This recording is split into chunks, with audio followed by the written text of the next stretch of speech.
Hi guys, how's it going? I'm sorry I haven't done a video lately, I've just been busy planning some other stuff. Today I'm going to do a bit of a Q&A. I've had a few comments on some of my videos.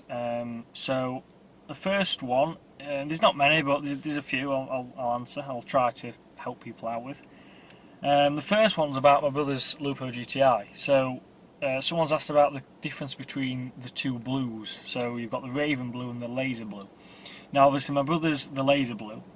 Now the laser blue, like we mentioned in the previous video when we did the comparison review, is they was made, they was done in that colour at the very end of production of the car. So sort of the 55 regs onwards, they were the last ones to be done in the laser blue.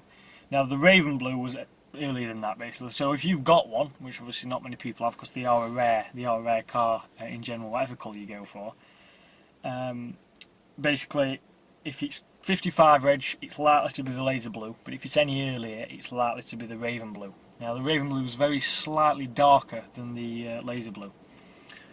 So that's sort of that. Now the other thing is obviously probably the best way to tell really is looking at the paint code, which is I think is in the boot. I'm not quite sure on them, but checking the paint code and trying to work it out from that. So that's one of the questions about my brother's Lupo GTI. Now another question is, we want more videos. Now I am planning on doing 2 videos. Another one, not really with this car, but just a video on its own with the GTI. Well, that's loud. So you know, doing another review of it just on its own, and I'm also going to do an in-depth review of it. Interior, exterior, talking a bit more about this weight saving that they did on them. So that's coming. So stay tuned for that. Look out for that. Another question is the Dashcam I use. So obviously we've all got them in this family pretty much. Dashcams. Now they're great because obviously if you have an accident, or if you see an accident, something like that, and the person who's, you know, say if someone's running to the back of someone else and they drive off, you've got the number plate on, so you could report that to the police and things like that. So my brother has actually had that situation where someone ran in the back of someone else and they drove off, and he managed to, he sent the, you know, he stopped. Oh, I've got that footage, you know. So they're really good for catching anything like that, and also as well decent roads.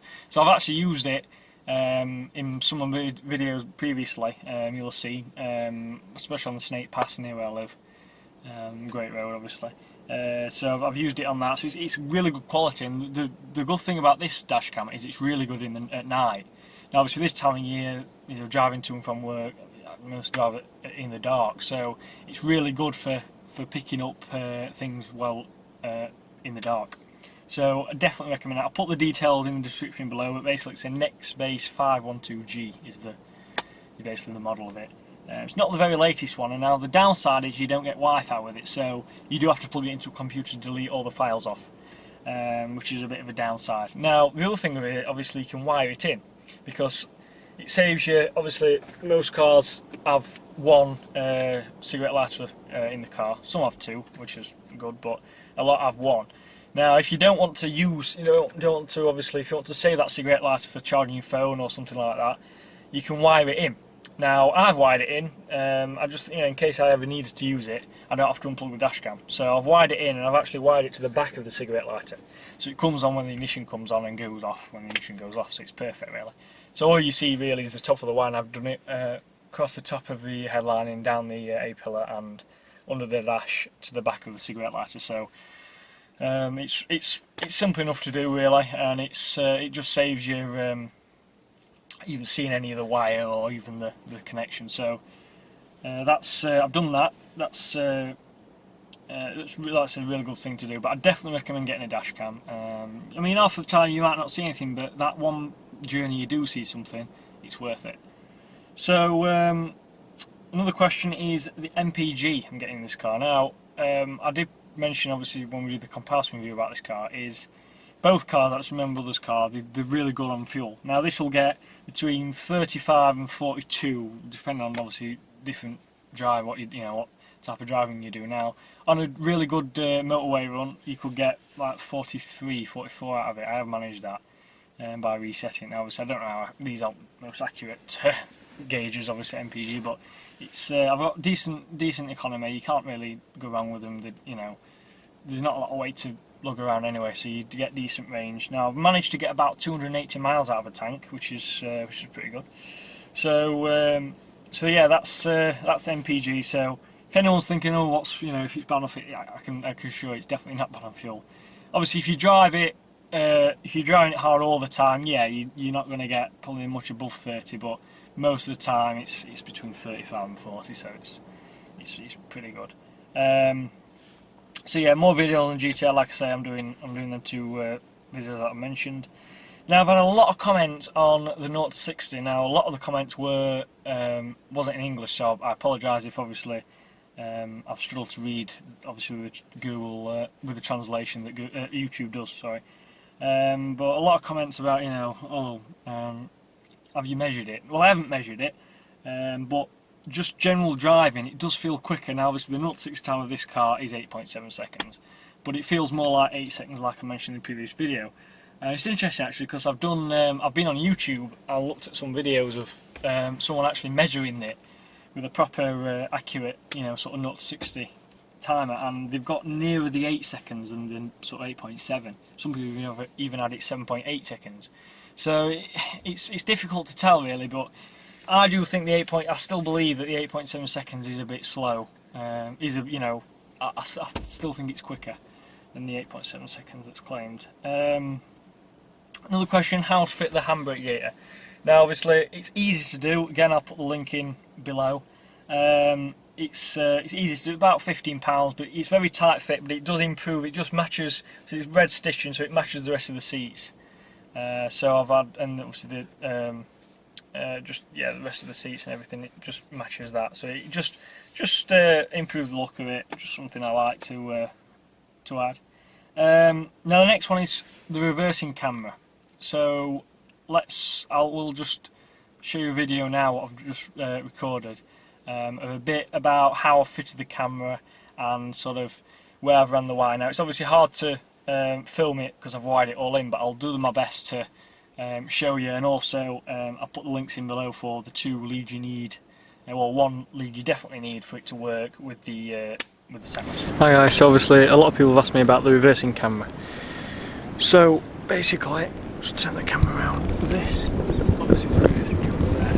Okay. Now I've ran the wire all the way basically under this. So I've taken all these fittings out here, I've run it all the way under here, and then I've ran it down, and that's the wire there. You can see, so I've just put a bit of tape over it, and I've ran that underneath this seal. And then I've taken, one wire goes off into the reversing, so I've wired it into the circuit for the reversing light, and then the other wire is basically, if you can just see it there, that's the wire, and that basically runs all the way through the car. So it runs under here, so I've ran it basically under the seats, all the way under here, and under this dash. Now you can't, just put a tape sticking down there, you can't really see it, but it's basically under the dash. So obviously when you turn it's just the stupid thing.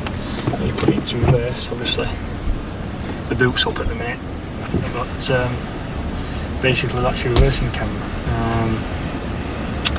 Now, a lot of people have obviously said to me, have asked, how do you display on this screen? I'll put the link below about basically the lead that connects the reversing camera to the screen. It's a special lead. Now these systems, obviously I'll show my documents. These systems of these sat-nav screens, obviously they're used in other countries. Now, in places like Australia, it's an option for reversing camera. So the system have actually got the input at the back. So it's actually got an input that's never used over here. So you can basically buy the lead and connect it to the back. So I'll put the link below, and you need that lead for it to display on the screen.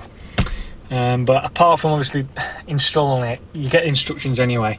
Now I'll put the link down below to a thread on the forum for these cars, of someone who've actually done it, and there's a wiring diagram of how where they've ran these two, and it's really good. Basically the same camera that I bought, so I'll put the link down to the camera as well. So like I said, it's important you buy you know, the right lead for it. Now I did put, obviously I did feature this when I first fitted it, but I thought I'd do another video for people, you know, asking about how you fit them.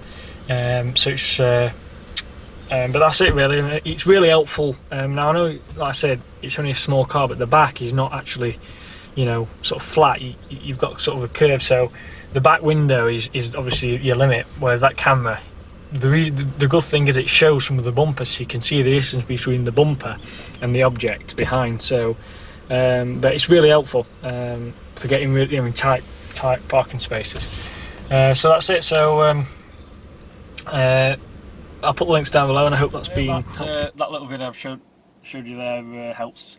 Like I say, it's hard to do, but so that's sort of the reversing camera covered. The next is the extra sport badges I've got on the side of the car, so where I got them from and what sort of badges they are. Now, it's actually the same badge that's on the boot, so they wasn't actually cheap, but I actually saw one on an advert when I was looking to buy this car. I saw one on a private ad that had got them above the indicators on the wings, and I thought, oh, they look quite good. So I looked on the internet and basically got the same badges, because you can get the sort of the plastic ones, but they don't actually stick as well than the metal ones do to the paintwork, but they are really strong. I mean, the snow film we used to obviously wash the car has an added effect on the rear badge. It started to come away a bit, so, but the side badges seem to be alright. So it's to do with obviously the water getting behind them, but they seem to be alright, the side ones. So again, I'll put the links below for all these bits.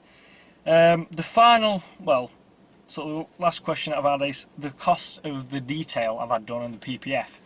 So the detail, obviously the place I took it to, Reap Detailing, they offer different types of detail. So you can have a protection detail, a correction detail, and an enhancement detail. Now I had an enhancement detail, but I also got a free protection detail as part of the PPF. Now the correction detail is basically for cars that the paintwork's pretty bad, because I talked to them about it, and they said your car doesn't need the correction because it's good paintwork.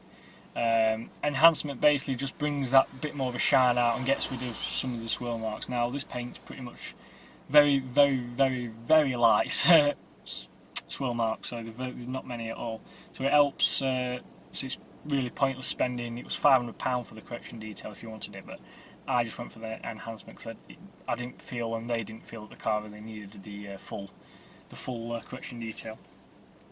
So the enhancement detail I think was about £200, I think, or £250. Now the correction, the enhancement detail, the protection detail was free because part of the PPF. Now, prices for PPF, it varies on obviously the size of car and what you have done. Now, I had the full front bumper, the bonnet and the headlights done. Now, I was thinking about the mirrors, but to be fair, I didn't think, well, I could have had them done, but I just decided not to. You can have the wings done as well, but again, due to the fact that my wings aren't that flared, I didn't really think it was necessary. So, the full, the bonnet and the bumper both £350, and the headlights I think about £50 per headlight. So it's not cheap, but when you consider, you know, it could save you a paint job, so they are not cheap either. So and it also, obviously, the guys obviously they polish the front the best they can, then they put that film over, and that protects the shine, so you never lose that shine over the front. And you've got, I think it's a 5 or 7 year warranty with the film, so if it ever goes wrong or it peels or cracks or anything, they basically replace a certain piece, because they can actually replace a piece and melt it into the piece that's already on the car, so it's really clever stuff. So yeah, that's it really. Now obviously in terms of what's happening, obviously we've got Scotland now. There's only been a little change with the fact that obviously I'm still going in my car, but my dad's 987 Boxster is now, well, it's not sold, but it's in the process of being sold. Basically, he's had a little bit of change of heart now. He's decided to get something else. I'm not going to reveal what that is until a later date, but basically he's changed it. He's got rid of the Boxster. So it's going to be something, same type of car, but it's yeah, it's going to be, it's different. It's definitely different, but he just wants something a little bit newer that he's got a warranty with, just that peace of mind sort of thing. So we'll just change that. But this car's not going anywhere soon.